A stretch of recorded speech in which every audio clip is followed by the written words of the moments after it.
Coach Suzanne here, and I just had a question from an athlete about whether or not he should start running in the heat. I'm going to show you my car thermometer temperature gauge, 98 degrees. That's cool compared to the last few days.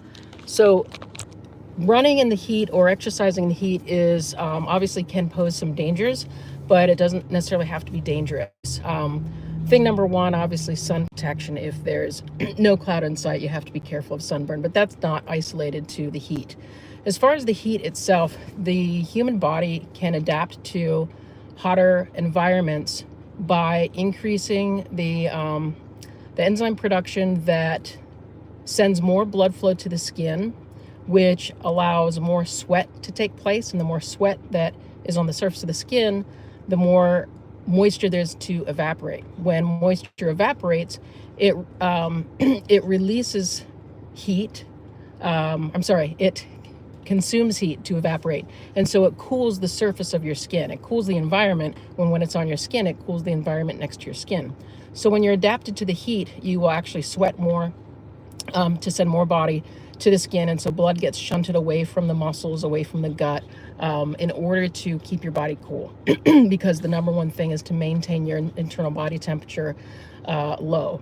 So when you're planning on doing exercise and it's this hot out, if you haven't been exercising in the heat, or if you're not an outdoor worker, if you haven't been gardening every day or doing lawn work every day, you can go out in the heat. But what I would suggest is to do the work part of your workout indoors if you can, where it's cool, but spend 10, 15, maybe up to 20 minutes outside sweating the first day of the heat wave, so that your body can get used to it. You don't need to run. So you want to generate heat, but because it's so hot, your body's going to generate its own heat anyway. Just a small amount of activity like brisk walking, yard work, pulling weeds, anything like that where you're outside and your heart rate gets up just a little bit. When it's this hot out, you're going to start to sweat like you're in the shower.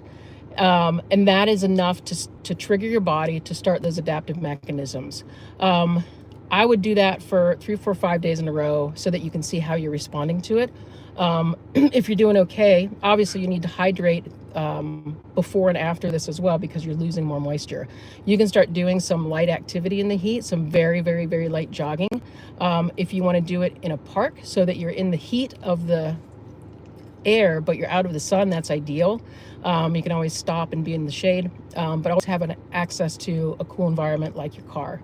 Hi Debbie, hi Dino, hi Kelly, nice to join you. Just here giving a quick talk about adapting to heat in this heat wave that we're having on the East Coast.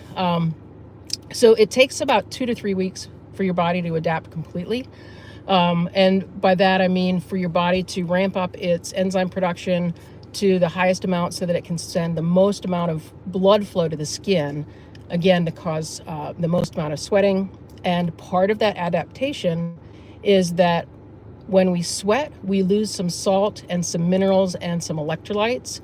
Hey, Jean, thanks for joining. Hey, if you guys have questions since I'm live here, go ahead and put them in the chat.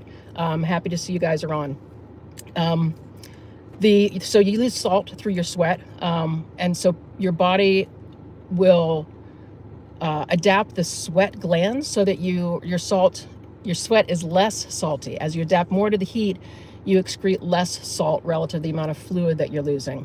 So you can't just go out for a run or do a race and expect that hydration and electrolytes are low enough to get you through the heat, because it takes 2 to 3 weeks for your body to adapt to that. The optimal amount of time out in the sun, that the studies that they've done, usually they're in Army recruits because they're outside doing exercise most days anyway, but they've done formal studies on this. And so about 45 minutes a day for 2 weeks of sweating. It doesn't have to be hard exercise or hard work or sprints or racing, but sweating in the heat up to 45 minutes a day for 2 weeks is enough to help your body adapt.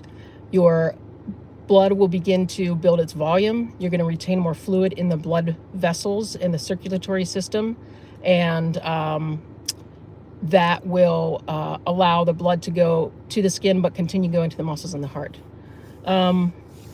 Kelly. I am 46 years old. Yeah, any other questions, let me know. Um, yeah, so that's the summary. It's okay to exercise in the heat. Start out by doing 10 to 15 minutes, just doing more work like walking, gardening, um, talking to your neighbors, picking up sticks in the yard. You're going to start to sweat. Do that for a couple days. If you're tolerating that well, you can do some light exercise in the shade, outside in the hot air, and you can gradually expose yourself. If you have a long workout or a long race that you're training for. So, an Olympic distance race is going to take the fastest people up to 2 hours and the slower people, 3.5, 4, maybe even over 4 hours. That's a long time to be out in the heat. So you definitely need to adapt to that. But while you're training for that, you don't have to go out and do a 2-hour bike ride in 98-degree weather. Do your adaptation, plan your exercise so that you can do the first 45 minutes in the heat where you can sweat and start to adapt, and then come inside and finish your workout inside. Or plan a mountain bike ride in the woods or a trail ride in the woods where it's cooler in the shade, so you get the exercise in, maybe on a different bike. You may not get the same speed from your bike because you're on a different trail surface, but you'll still get the muscular adaptation and the cardiovascular work. Pool, obviously, you're going to be cool, but keep in mind that obviously the sun is going to be still able to cause burns. So protect your skin. If you want to get a very, very, very snug fitting, like surfing rash guard or swim rash guard, you can do that. That's actually a nice way to protect your skin when you're swimming in the open water or outdoors in the summer, because if it's tight enough, you won't notice much drag. It may provide a little bit of drag, as long as it's not super heavy and saggy around arms and elbows to change the shape of your stroke. That's still going to be helpful for you. Anything else that I hadn't considered? Well, you guys have all kinds of questions, but none of them are about triathlon. Are any of you guys triathletes